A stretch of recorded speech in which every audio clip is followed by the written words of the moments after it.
Welcome to the Ultra Ascent Podcast. Your hosts, Alex Proctor and Mark Dowdle, are two aspiring professional runners with the goal to take you on a journey of making that dream a reality. You'll be given an inside look to what life is like as an unsponsored athlete and all the trials and tribulations that it entails. Along the way, they'll share how they train, what races and challenges are currently on their calendar, and how they aim to land support from brands. Alex intends to dominate in the professional trail running sector, taking souls and finishing on top the podium at the most premier trail races around the world, while Mark seeks to find new ways to discover the unknown and self-made, not yet accomplished ultra distance challenges. In this first episode, they'll tell you about who they are, their backgrounds, their short and long-term goals, and what you can expect to see on future episodes. Their love for running and burning passion to make their dream a reality is meant to inspire you to go on a journey of your own.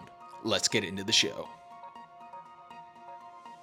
All right, let's get this thing started. Alex, Let's go.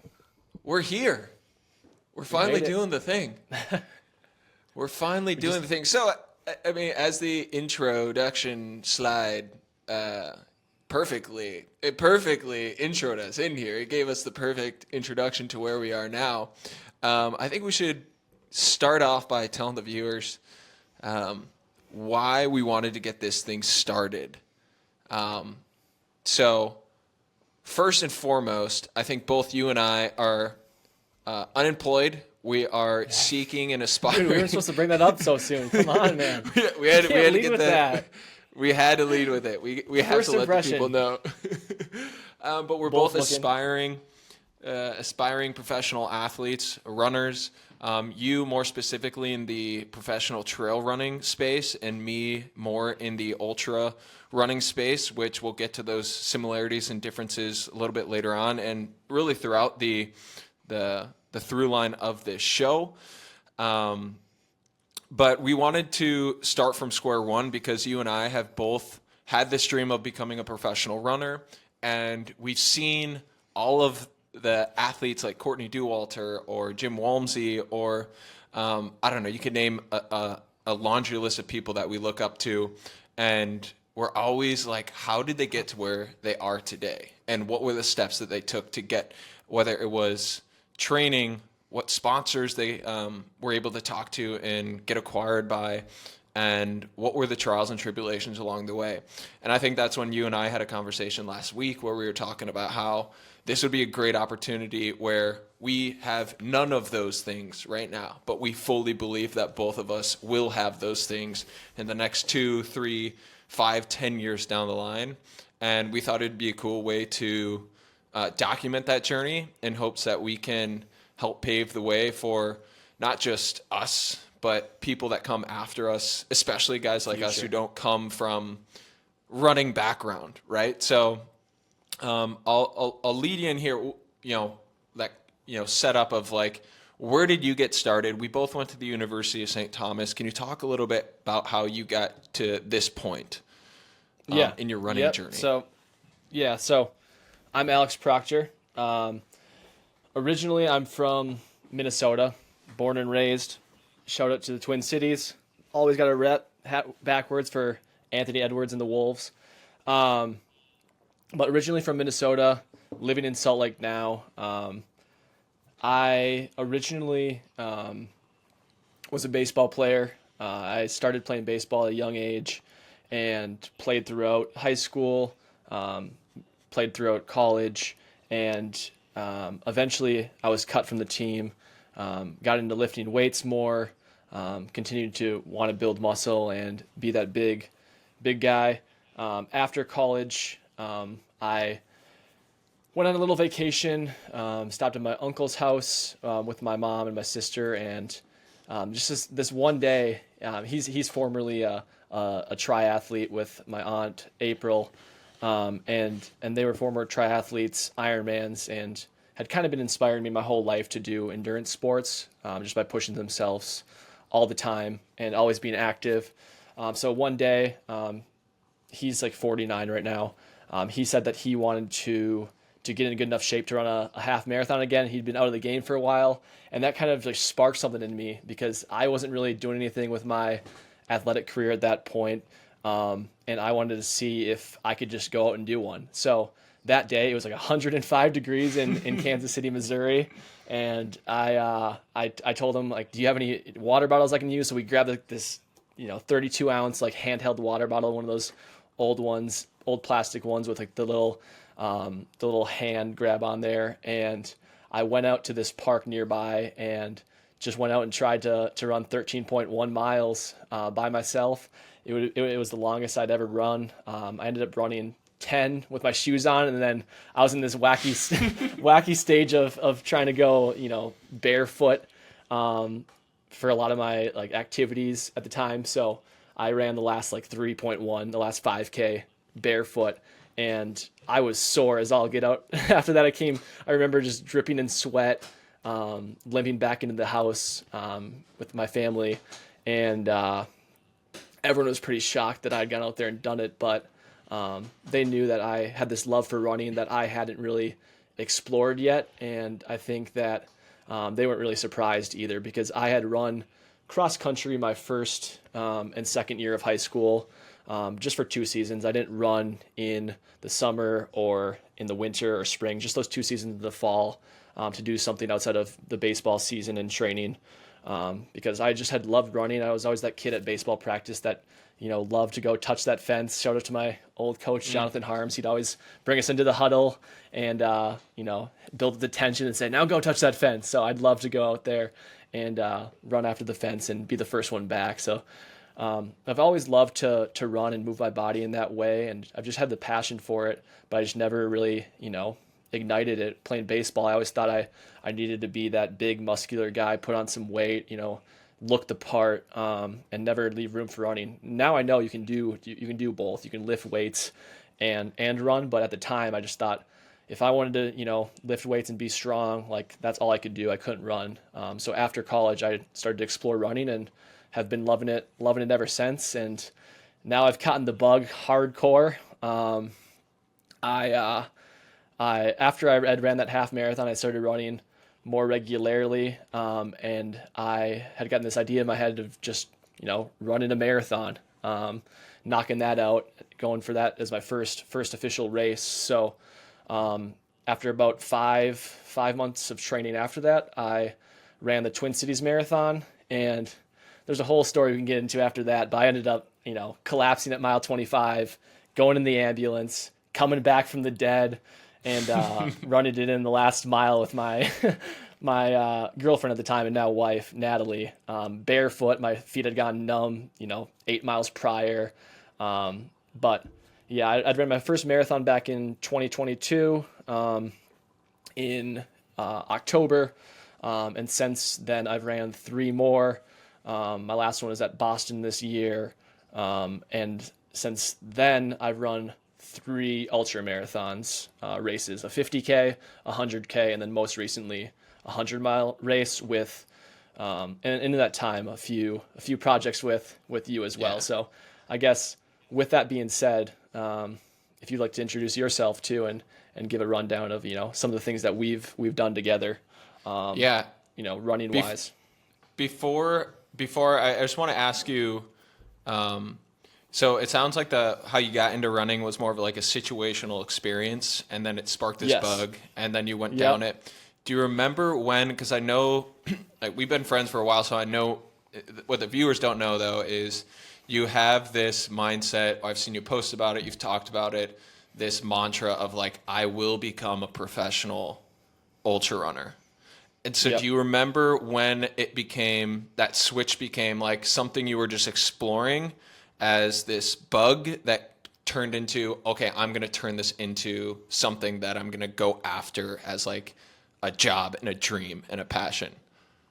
Yeah. So I'm glad you asked that, because I was just looking through my random notebooks today, and I had seen this note I'd written in the front of one. It was like my life, I don't know, like creative life journey journal. And it was like, I think it was December of 2022. So a few months after I had run my first marathon, I thought about it some more, and I was like, man, I really love this. I know I can go to to the well. I know I can dig deep when it gets tough.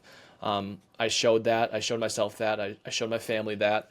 And I really want to make this something that I can, experience for the rest of my life. I just love those experiences where you're out there for a long day, pushing yourself to the longest duration you can.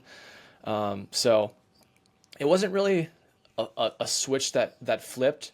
It was more so, just realizing that if I put my passion for running alongside my passion with just enduring in general and channeling some former childhood trauma, I could put it to good use and pair that with my love for competing. As a former athlete, ball sport athlete, I could wield those into one thing, and so far I've loved it more than any sport or any other activity I've ever pursued. It's not like baseball where you can strike out 4 times and can consider some things. But and you need 18 other guys on the field to make it. The barrier to entry is far less when it's just different. you. Yeah. And that's a good point too. Yeah, one of the beautiful things about running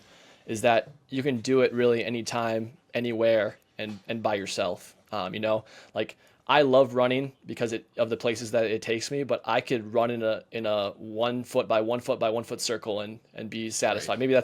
Maybe that's egregious, but I just love running. I just love the motion of running. I just love doing it. It stirs up something inside me that not many other things do. Maybe Natalie. Shout out to Natalie, my wife. But shout out Natalie. Yeah. Would you say that it's fair to say that part of the path to wanting to make it your profession is the YouTube documentaries that you watched in your time leading up when you were just exploring? Because I remember you talking a little bit about that. Oh, yeah. You said you would just find yourself lost on YouTube watching these mini docs of 100-mile races or going to the well, and I think that probably would play into you're like, oh, I can actually make this a profession. Yeah. So this is turning into an interview about me. I want to make sure that we don't. We'll switch it over. You're too good at asking these questions. But we'll flip it. So but it gives them context. So this is important. It does give context, and it's important to set the stage for future episodes and just lay down like why we're here, why we do this. So it's important. So in college, while I was lifting weights, while I was dwelling in my room after getting cut from the team and not being good enough, I came across this Courtney Dauwalter.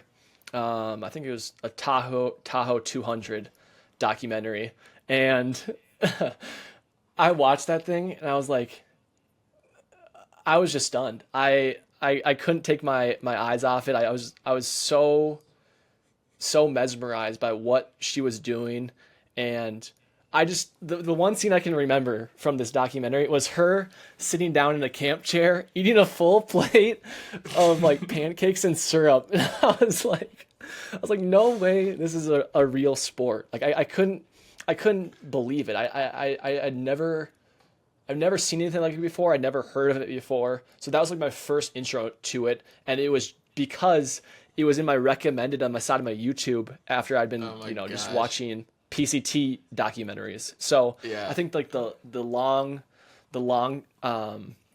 style like movies of those like long trails, like it suggested the ultra to me, and that was kind of like my gateway.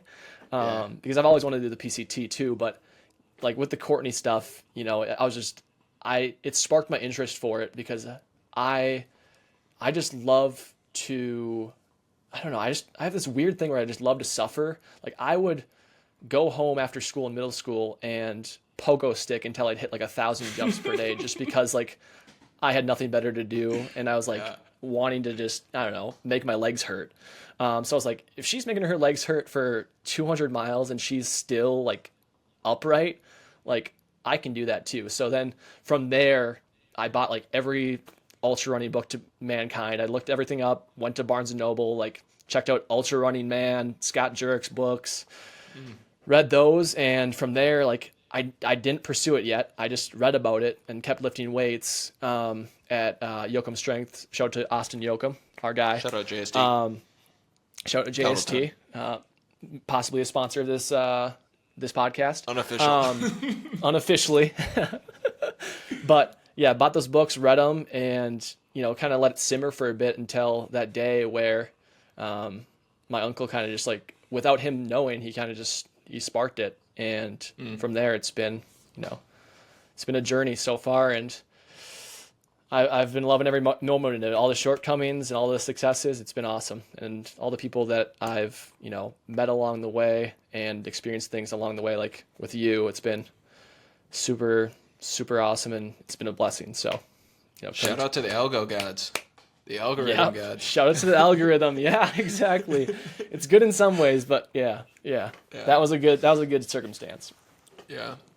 So Awesome. So I guess with that, I'll kick it over to you. I want to know about your journey and allow the viewers to get a look inside how you got to where you are now, and all the projects that you've kind of done to establish yourself as someone that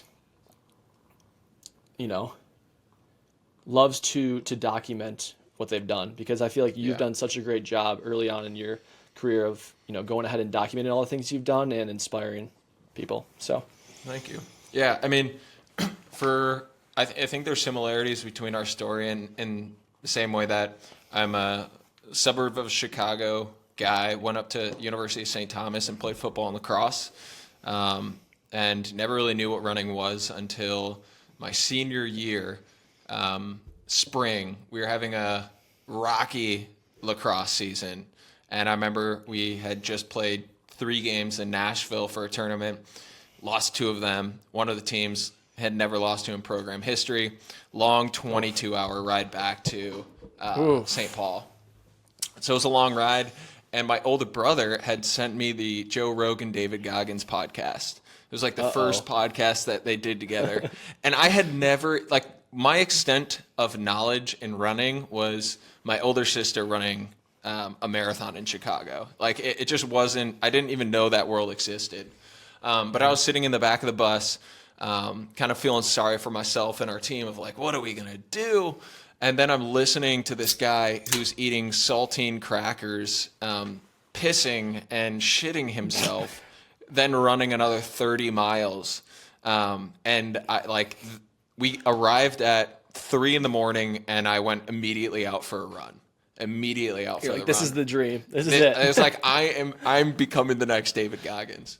Yeah. So I spent that spring getting into running, just getting up at 4:30 in the morning, just outrageous stuff. And when I graduated, and I was left with nothing, in physical and sports, I just decided to keep running, and that turned into running the Twin Cities Marathon, and then that being the hardest experience of my life. It's a gateway. And then diving into it's a portal into where we are. But just I did Twin Cities Marathon, and I think a lot of people probably experiences. There's some people that will be like, okay, I've checked a marathon off my list, I'll never do one again. And then there's people that will say, okay, what's next? What else am I capable of? And I was definitely in that camp where I looked at myself, I said, what else can I do? I've now discovered this world. I've discovered that I can basically do something off of no training. What would happen if I put in the work to train and do something far greater than a marathon? And so I spent that winter and spring doing a 50K, a 50-miler. I did the Goggins 4x4 by 48, and then COVID hit, and everything was canceled. And so I was looking online for things to do, and I found Calendar Club that Jesse Itzler was doing, and it's running the number of miles equal to the day of the month every day for the entire month, and did that, and started. You got that voice line down. I've done. I know that like the back of my hand. You know that one. Oh God. But then after I was done with Calendar Club, I remember feeling not fulfilled by it. I remember feeling like I just did something that I wasn't sure I could complete. And there were many dark moments throughout that journey, but it felt very personal. It felt very like selfish in a way. Like I was doing this thing, it felt really good, and it felt really good to tell people about it. But I miss the aspect of team sports. I miss the aspect of having other people a part of something, working towards something far greater than each individual person. And that's when I got into the Love Like Lori Legacy run series, which was a 3-part run series where we started a 501c3 nonprofit called Love Like Lori Legacy. And Lori passed away from pancreatic cancer back in 2019. Lori is the mom of one of my best friends, a former college football teammate of mine, Blake Weber. And we put on this 3-part run series where, we just went to the pain cave. So that first year was running from Duluth back to the Twin Cities. It was 160 miles in 42 hours. And we raised $10,000 for our nonprofit. And then each year we just made it bigger and raised more money. And then when that was over, it was kind of like, okay, that was great. It's not a running nonprofit. It's going to expand and grow into other things. And so I was kind of left with, what else to do? And that's when I turned. Was that when I turned into the full year of the Calendar Club Challenge? Yeah, I think that was. That was 2023. Yeah, so then started getting introduced to like last person standing races, and did a few like 50Ks, but was really in this journey of trying to put on these ultra races where I didn't have to spend a lot of money, because at the time I didn't have a lot of money, and still now I don't have a lot of money. And so I didn't feel I could justify, like Twin Cities Marathon that happened today.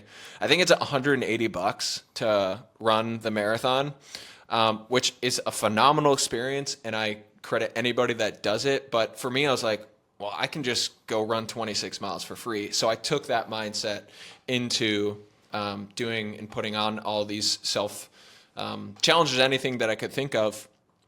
But where it really started to click, this was kind of before this run series.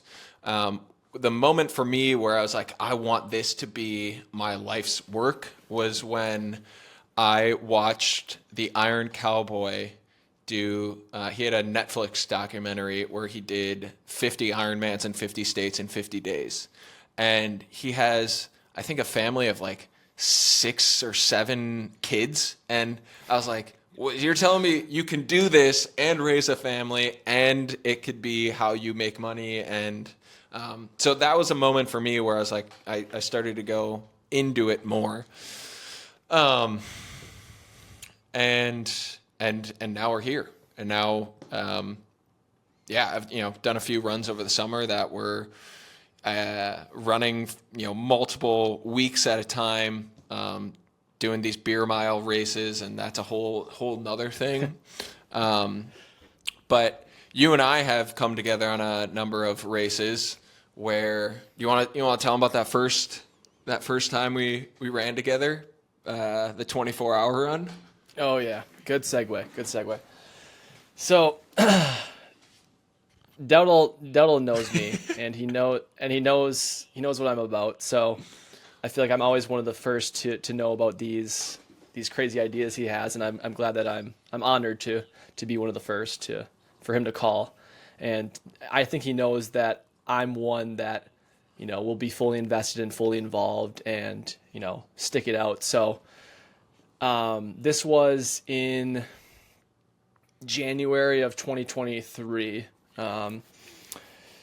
He had started planting some seeds in my head, I think, the month prior. I think it was the month prior, because I was recording these videos of me running in the snow in Minnesota, and like 2 to 3 feet of snow drift where the plows are plowing everything into the sidewalk, so you're trudging through. And he hits me up and says he's got an idea for this run around Lake Harriet in Minneapolis. It's one of the chain of lakes down there. It's one of the best spots in the cities to run, and in the format of a backyard style ultra marathon. So that means that we were doing 4.167 miles every hour on the hour. It's a format that was originally created by the same guy that, if you're familiar with the Barkley Marathons, his name's escaping me, but he's this legendary dude that creates all these sadistic ultra style races where He's since passed, right? Was I think that? I think he's passed away. Has he? Yeah. No. This might be breaking news on the podcast, but Breaking news if from he like has- a year ago. if he has, rest in peace. And if he has, he's gonna haunt everyone forever in the ultra running world. But he came to me with this idea, and this was right after I'd got done with my second marathon in December that year. So I had, just been training for marathons those past 6 months, coming off a marathon block where I was, I'd run the marathon in October in Twin Cities. It didn't go the way I'd wanted to go. I wanted to, go sub 3 and attain that goal. I ended up finishing, 35 to 45 minutes after that, with my 55 minutes of medical attention. And I ended up doubling back, calling my coach up, seeing what we could do. Ended up running a marathon in Alabama since one of my buddies, Kyle, had been living down there in a rotational program, swung back, ran a marathon there, grabbed the sub 3, and I was like, I'm going to put it in the bag for the rest of the year. Dowdle calls me with this idea. I'm like, man, I'm back in the saddle. We're going for it. So we had planned to do this mid-January. We ended up doing, I think, January 15th or 16th on a Saturday. And we started at, I believe it was 8 or 9 a.m. I don't know if you can fact check me on that, but something like that. Somewhere in the morning.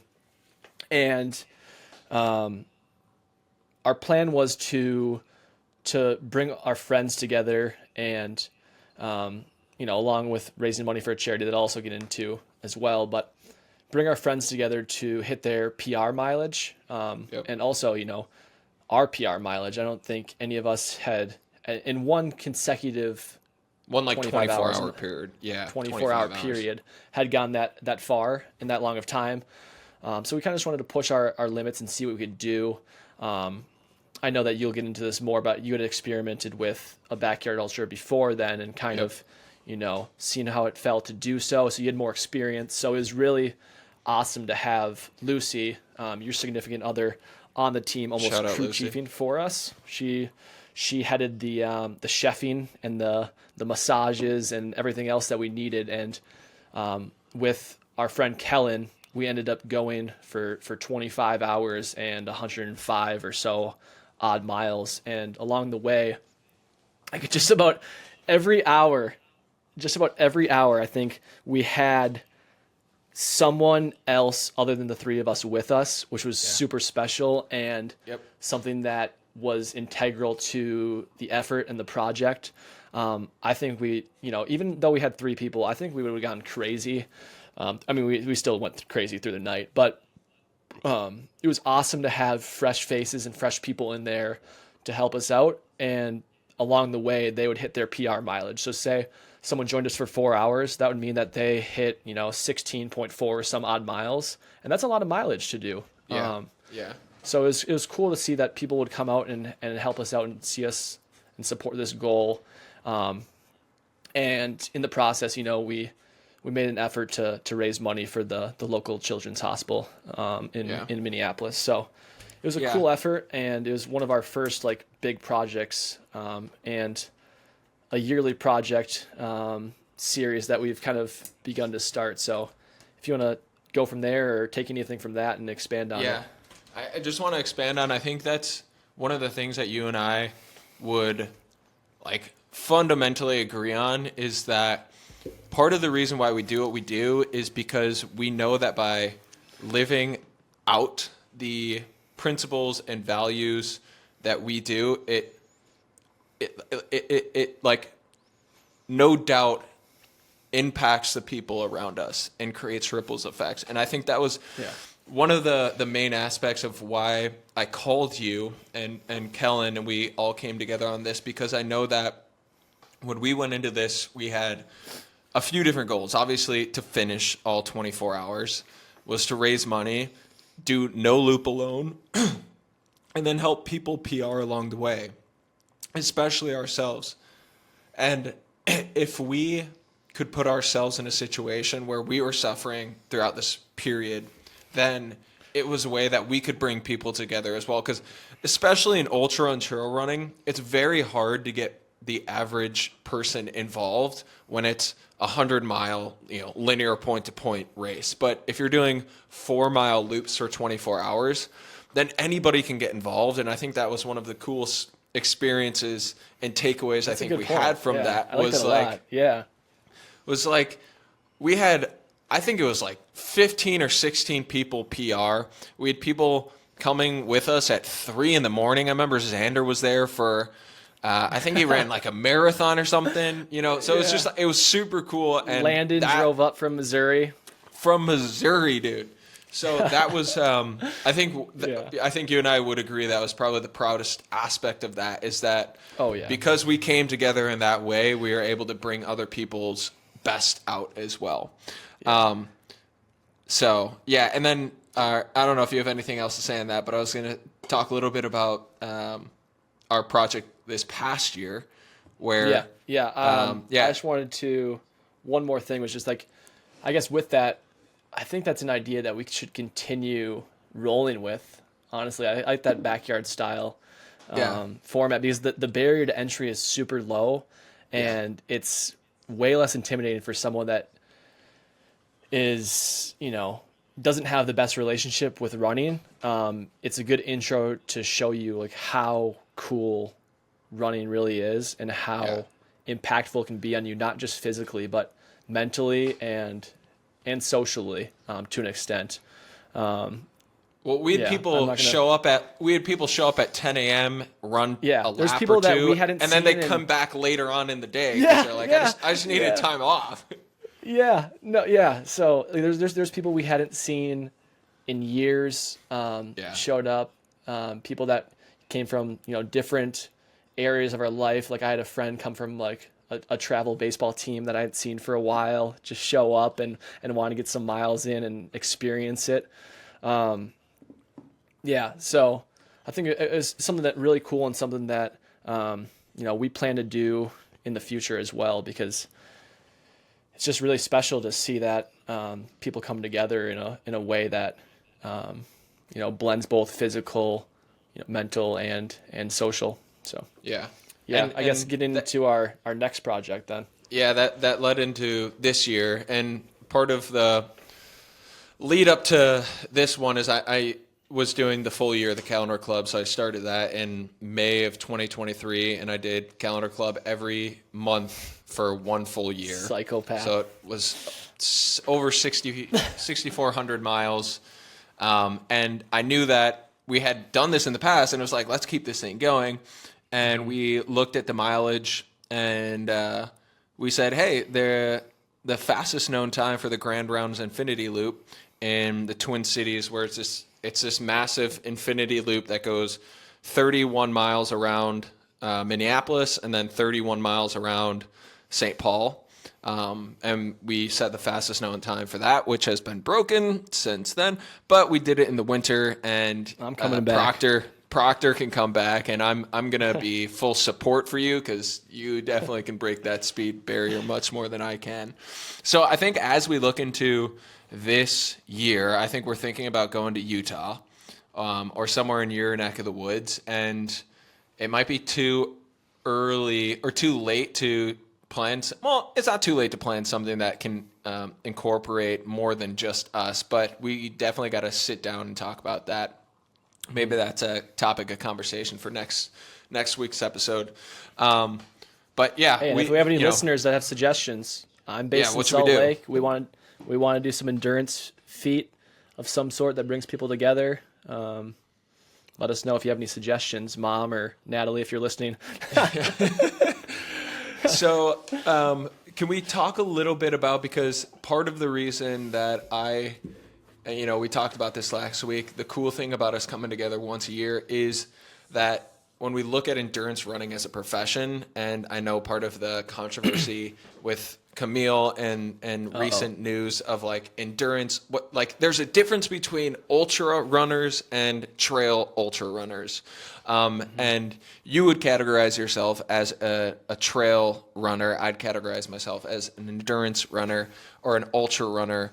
And I think that's why we like bringing those two together, because it's something that we can do together. Can you talk a little bit about the path for you in trail running and what you're aiming to accomplish, not just in the next couple months or year, but like your long-term vision, and keep it more high level? And we can go into the details in maybe later episodes about this. Yeah.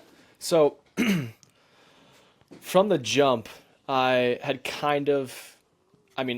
I'd known about the sport of running through the trail running and ultra running documentaries. So that was kind of the inkling that I had in my head before I had run that 13.1 miles that one day. So I kind of had the idea that I would build into the trail running realm in some way. So running the first 3-4 marathons, my thought process behind that was to get some experience and volume of training blocks and leg turnover underneath me.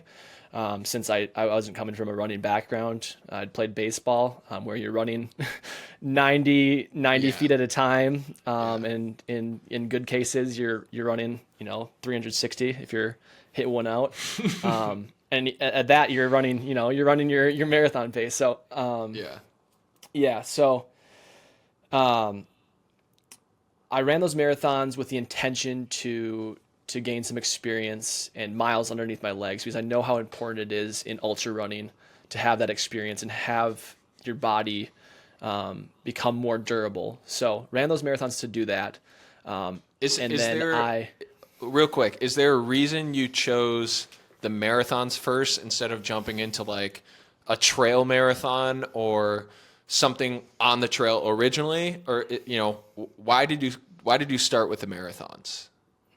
I thought I could start with the marathon because I had this idea, or I had seen it somewhere where, the marathon block was pretty regimented. You can just, with the build up and the speed days that you have in there, it can be pretty cookie cutter, I guess, for your first few build ups. So I knew that there would be a pretty easy plan to follow with that.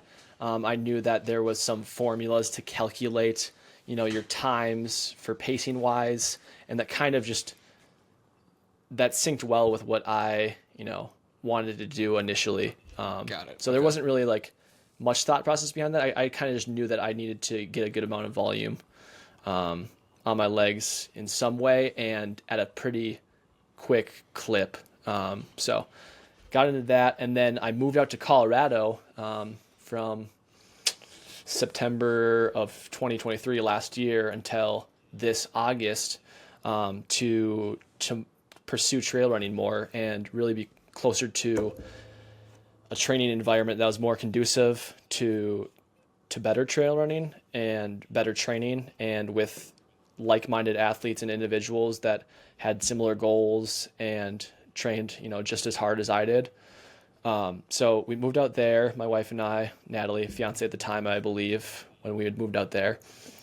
And I lived in Boulder, trail run a ton out there, learned how to trail run out there. It was my first time trail running when I moved out there, I believe in September, and signed up for a 50K, ran that, got absolutely obliterated by the altitude. It was an absolutely tough day. I mean, it was freezing. It was a course that was 15 miles up the mountain and 15 miles down in Colorado Springs.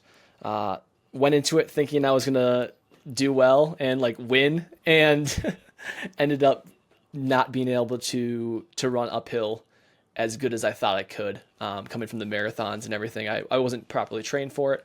Went back to the drawing board after that, did a lot more training over the winter, into the spring on the trails with some friends the summer I ran my first 100K, and then I ran my first 100-mile race on the trails. And from there, from that, I think I've solidified that I want to race longer distances. I don't have that college running background with, the top tier leg speed, that 14, 15 minute 5K, where I don't know if I could compete with the guys at the 50K or the 20K mark. So pushing it up in mileage is my rationale now. Were races that require a lot more mental grittiness and problem solving late, with a lot more logistics. I think I can succeed well in that because I pride myself in being pretty prepared. So my thought process and strategy now as to, where I want to go with that is that my goal is to become a full-time professional ultra trail runner. I want to compete on, the biggest stages in the world, at long distances, and be successful in doing so. So I'm working on my progression to compete at races where the competition's the highest. So my next goal is to throw myself in the fire and run the Black Canyon 100K in February.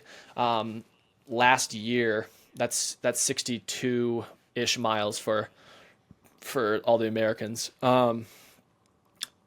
That's 62 miles, and that's in Arizona in February. And last year, it was arguably the most competitive 100K race, trail race in the U.S. of all time, given the level of competition that was there, and given the times that were run there. So my idea is to run that and then continue to show up at races that are highly competitive. Even if I'm not at the top of the pile yet, I want to be there and compete and experience what it's like to run with the best of the best and the athletes that take it the most seriously.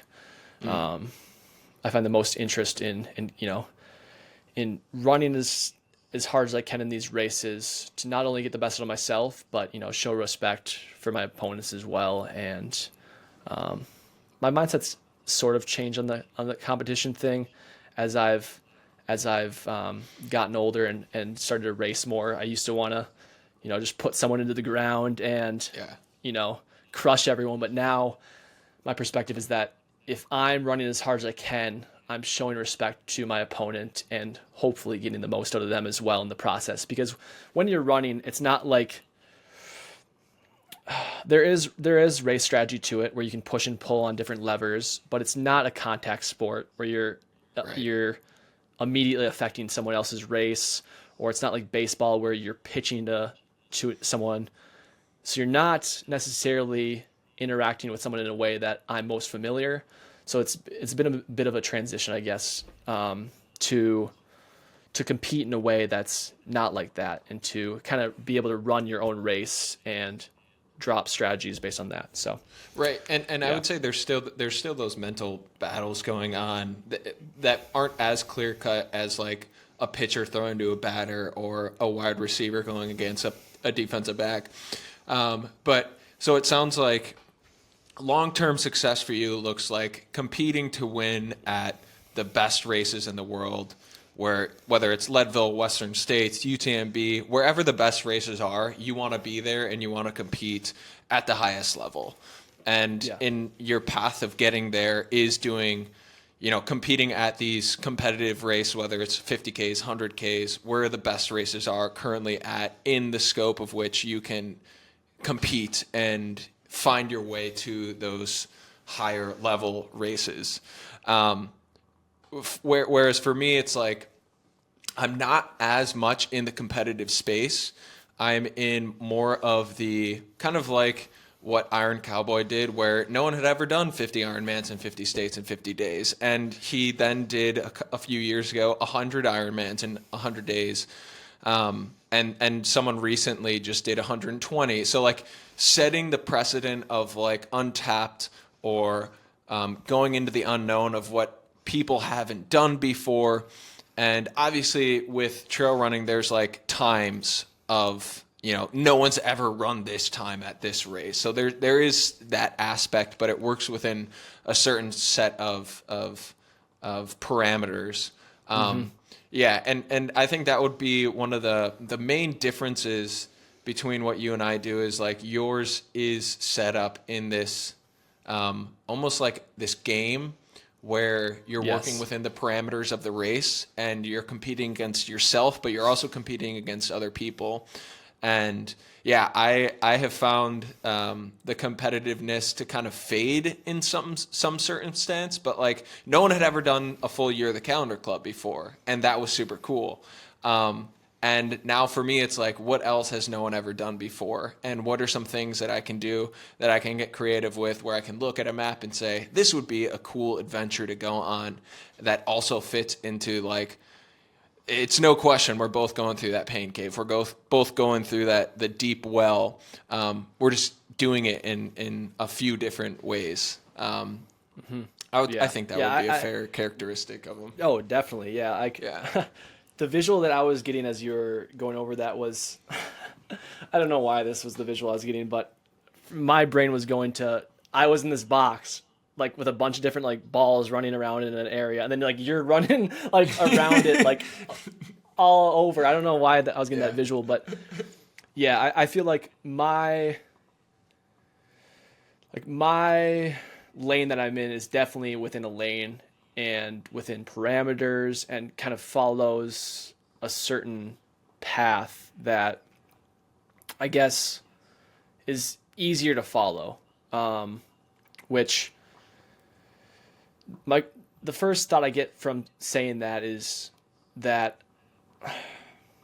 I like that it's easier, and I also don't, because I like that I don't have to think about it as much. Obviously I'm thinking about it. I'm going through exactly what race I want to run, who I want to compete against, what I'm doing to prepare for it, and dialing that in. But with your, I guess, quote unquote lane that you're in, I don't know. It screams more freedom to me, and another reason why I love this sport so much, because when you're doing it and when you're coming up with all these adventures and different plans and stuff outside of the racing realm, outside of the organization that someone else has created, or different events that someone else has came up with, when you take the responsibility to come up with it yourself and drop these adventures and these endurance feats that no one else has either performed before, or something that is just downright crazy, or both, I think it leads itself to a lot of I guess what I would say is enlightenment. It's almost like you're creating this beast, and you're doing it yourself, which I really have a lot of respect for, and I love as well. I guess I just see myself, if I were to do that full time, I'm not sure that my brain could continue to do it. It's like, I feel like the racing thing kind of scratches an itch that I just have right now. And I'm not saying that's probably always going to be the case, but I think it's something that I want to continue pursuing because it's something that feels right in this moment. And it leads itself to a lot of value for me. Well, it also sort of brings you back to part of the reason why you got into the marathon running to begin with, because you knew there was a structure, you knew there was a plan, and you knew that like if you followed this and you grew in that, then you would be successful in that. And I feel like exactly that might be where like you are thriving in that right now, where you're like, I know the obstacles I have to face, the training, and the work that you have to put in, and now it's about doing that work. Exactly. Yes. And to go off that, I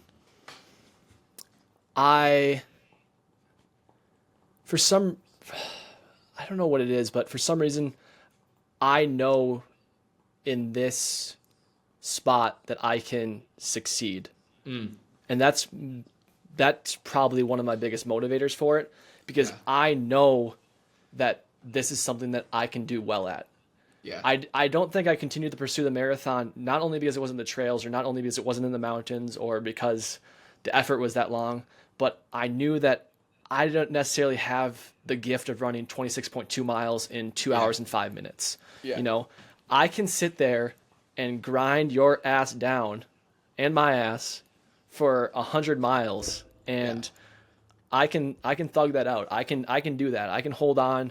I can have chafe on my undercarriage for 40 miles and rip it, you know? Like I can ride with that, and I can get through that. And I just think that, with that being said, like, I think it's important for, anyone that's listening, to think about the places that you want to be, that you can be successful in, and to go after them, because you never know if you don't try it. Yeah. So For sure. Yeah. And I'm going on one. I don't want to keep talking. Sorry. No, it's funny you say that, because I feel very similar to why I chose the lane I chose, where I look at what you're doing and I look at what people in your sport are doing, and I'm like, I don't think I could be as successful in that lane as what I am currently having success, but like believe I can have success in the lane that I'm in.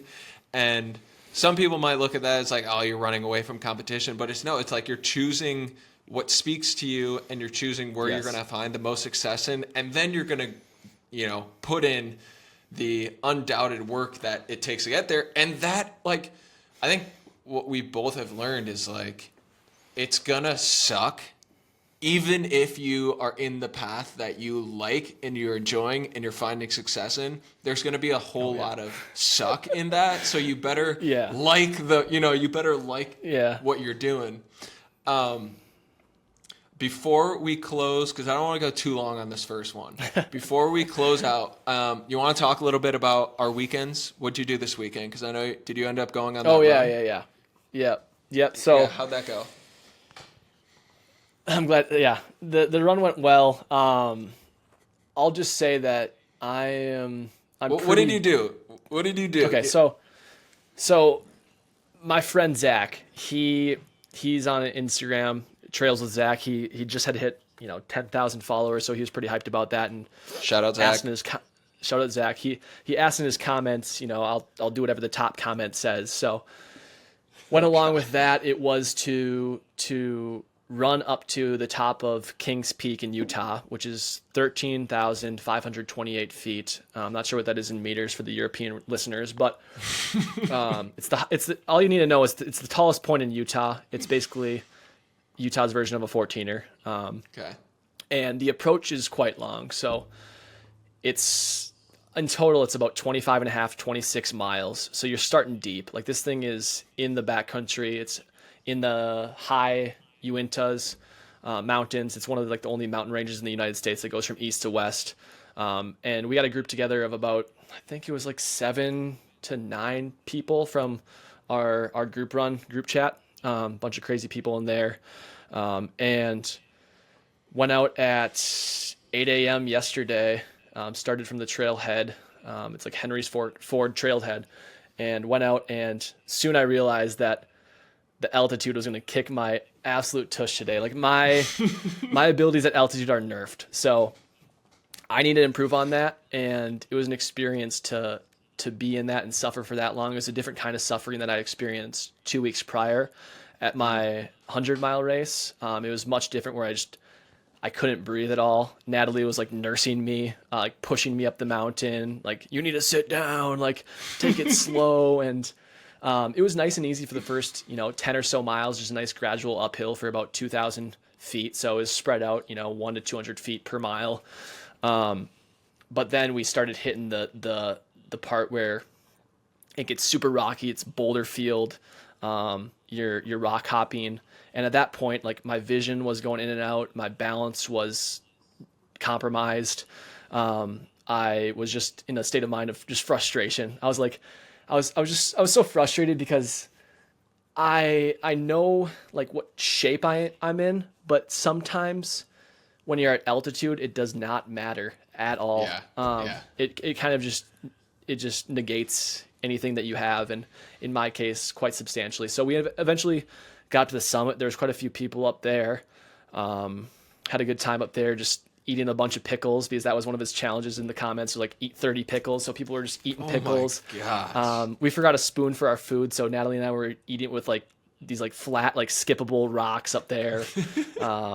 People were doing some drugs up there. Not us, not our group. There's another group doing a lot of things. They had like a chicken. It was quite the scene. And then going down, it was even tougher. I mean, when you're boulder hopping for that long, your knees start to try to give out. The rocks are falling on you.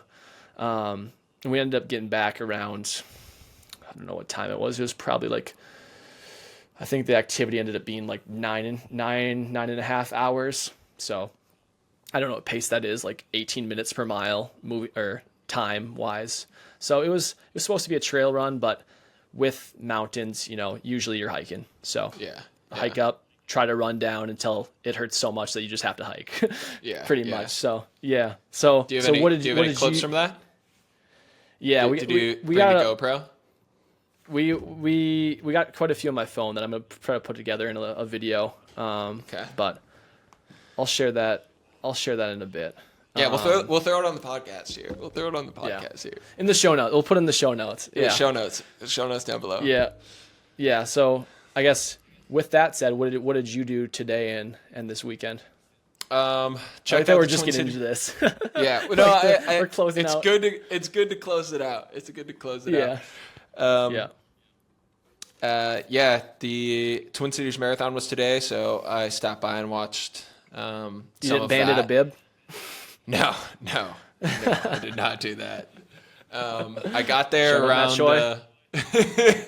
Wasn't gonna name it, but you did. Got there for the last like hour and a half. So there's a lot of the grinders out there walking, and just like Nice. guy walking sideways with his arm, an older gentleman. Go party pace, baby. So the OGs had lacrosse alumni game this morning. Put in 4 goals, Oh, wow. an assist. The alumni game. I didn't know about that. Still got We it. got that dub. Did you? Is that a good or bad and- sign for the team? I don't know. I'm trying. We'll leave it there. Okay. And then I'm doing Calendar Club for October to build back the miles, because I've done a few multi-week runs during the summer, and then when I wasn't doing those runs, my consistency with my training just dropped. The month of September, I think I ran 104 miles total. So I just want to get Which back is a on that lot, consistency. but not for you. Yeah. Yeah. It's a lot for some people. So I did some casual running, and went out to New Ulm to check out Oktoberfest, and did some apple picking. It was a pretty casual weekend. It was nice, but I know the Nice. miles about to increase. So yeah, it was a good weekend. Yeah. Awesome. So you're ready to. So if anyone doesn't know or didn't pick up on it, Mark pretty soon here will be running double-digit miles on the daily, which requires him to eat a lot of food and be at a calorie deficit for the back half of the month. Yep. And are you going to be still lifting weights Yes. during that time? Or are you taking some time off that? No, I'll still be doing Yoakum strength 4 days a week. Nice. Because it just gets me up in the morning, and I like being able to lift still. Man, don't I know. wish we did had that all here, through- dude. I know. Oh, you I guys miss gotta it get so out. much, man. I miss you guys. I might just follow Yoakum wherever he goes. Dude, tell him wherever- to come out to, wherever like, he moves. Come out west. Dude, Yeah. if he comes out He's west a San somewhere, Diego guy, though. He's definitely going to San Diego next. I don't know if I could swing California. I'm not gonna lie. Yeah, I know. I don't know if that's suggesting anything, but yeah. Ask him if he's planning to move anytime soon, because Natalie and I have been fiending for a good gym session. We have a rec pass out here that we've been using to mostly just sauna. So Nice. our plan this winter is to get into lifting more, and I just saw in my coach's little program he's got for me on my phone. I shouldn't say little. My training program is he's starting to incorporate some more weightlifting. So we'll see how that goes and how sore I'll be, because Lord knows that in the 1 to 2 days following your first lift session back in a while, like that's like one of the most sore times you can be. Wake up call. Excited for that, but yeah, I guess this next week, things to come for me is just starting my build back for my next race, the Black Canyon 100. So I was starting to build my base for the next 4 weeks, and got about 17 weeks until race day. So we'll see how it goes, and I guess you guys will continue to hear updates about that from me. Well, great first show. Awesome. Let's go. We did I'm it. gonna hit stop here. Thanks for listening this far, Lucy and Natalie. And my mom. Shout out Michelle. Yeah. Let's go. She'll be listening. Shout out to Luke, our moms. Heidi, Kyle. Let's go.